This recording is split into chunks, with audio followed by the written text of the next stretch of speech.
পাঁচবারের বিশ্ব চ্যাম্পিয়ন ব্রাজিলের বিশ্বকাপ অভিযান শেষ হয়ে গেল শেষ ১৬তেই।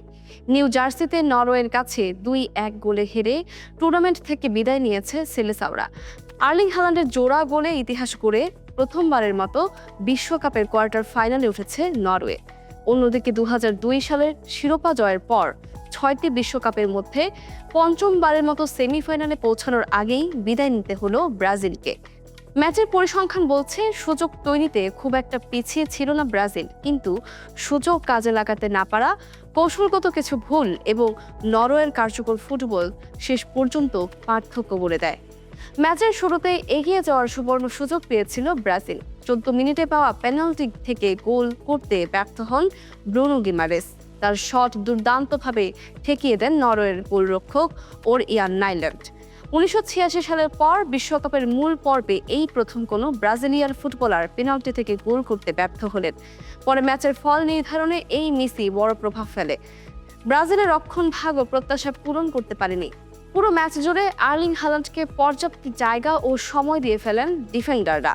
সেই সুযোগ কাজে লাগিয়ে দ্বিতীয়ার্ধে দুটি দুর্দান্ত গোল করেন নরওয়ের এই তারকা স্ট্রাইকার। বড় ম্যাচে সুযোগ কাজে লাগানোর যে দক্ষতা হাল্যান্ডের অন্যতম শক্তি, সেটাই আবারও প্রমাণিত হয়। আক্রমণ ভাগেও ছিল হতাশা। ভিনিসিয়াস জুনিয়র একাধিক সম্ভাবনাময় আক্রমণ তৈরি করলেও শেষ মুহূর্তে ফিনিশিং ছিল এলোমেলো। বদলি হিসেবে নেমে এনড্রিকো সহজ একটি সুযোগ নষ্ট করেন। ব্রুনো গিমারেস, কাসেমিরো কিংবা অন্য আক্রমণ ভাগের খেলোয়াড়দের কাছ থেকেও প্রত্যাশিত কার্যকারিতা পাওয়া যায়নি। ফলে গোলের সুযোগ তৈরি হলেও তা স্কোরবোর্ডে প্রতিফলিত হয়নি। কৌশলগত দিক থেকেও পিছিয়ে ছিল ব্রাজিল। কোচ কার্লো আনচেলোত্তি নরওয়ের শক্তি বিবেচনায় তুলনামূলক সতর্ক পরিকল্পনা নিয়ে দল সাজান। তবে সেই রক্ষণাত্মক কৌশল উল্টো নরওয়েকে আত্মবিশ্বাসী করে তোলে। ব্রাজিল তাদের স্বাভাবিক হাই প্রেসিং ফুটবল খেলতে পারেনি। ফলে ম্যাচের নিয়ন্ত্রণ ধীরে ধীরে প্রতিপক্ষের হাতে চলে যায়। ম্যাচ শেষে আনচেলোত্তিও স্বীকার করেন, প্রতিপক্ষের সামর্থ্য বিবেচনা করেই তারা সতর্ক কৌশল নিয়েছিলেন। মাঝ মাঠেও আধিপত্য বিস্তার করতে ব্যর্থ হয় সেলেসাওরা। বলের দখল, গতি নিয়ন্ত্রণ এবং আক্রমণ গড়ে তোলার ক্ষেত্রে নরওয়ের মিডফিল্ডাররাই বেশি কার্যকর ছিলেন। কাসেমিরো ও ব্রুনো গিমারেস প্রত্যাশা মতো প্রভাব ফেলতে না পারায় ব্রাজিল ছন্দ হারায়। ম্যাচের শেষ থেকে নেইমার পেনাল্টি থেকে একটি গোল শোধ করলেও ততক্ষণে ম্যাচ প্রায় হাতছাড়া হয়ে গেছে।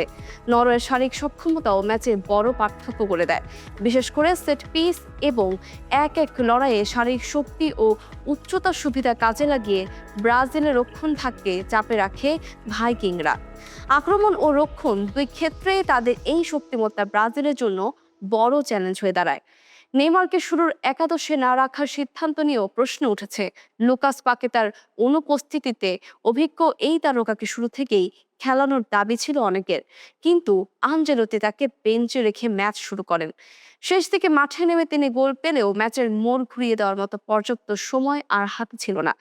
পরাজয়ের পর আরও একটি বিব্রতকর পরিসংখ্যান সামনে এসেছে ব্রাজিলের। নরওয়ের বিপক্ষে এখন পর্যন্ত 5টি আন্তর্জাতিক ম্যাচ খেলেও একবারও জয়ের দেখা পায়নি সেলেসাওরা। বিশ্ব ফুটবলের অন্যতম সফল দলের জন্য এটি নিঃসন্দেহে বিস্ময়কর একটি রেকর্ড। এই জয় কোয়ার্টার ফাইনালে ইংল্যান্ডের মুখোমুখি হবে নরওয়ে। আর ব্রাজিলের সামনে এখন আত্মসমালোচনা, দল পুনর্গঠন এবং আগামী দিনের জন্য নতুন পরিকল্পনা সাজানোর কঠিন চ্যালেঞ্জ।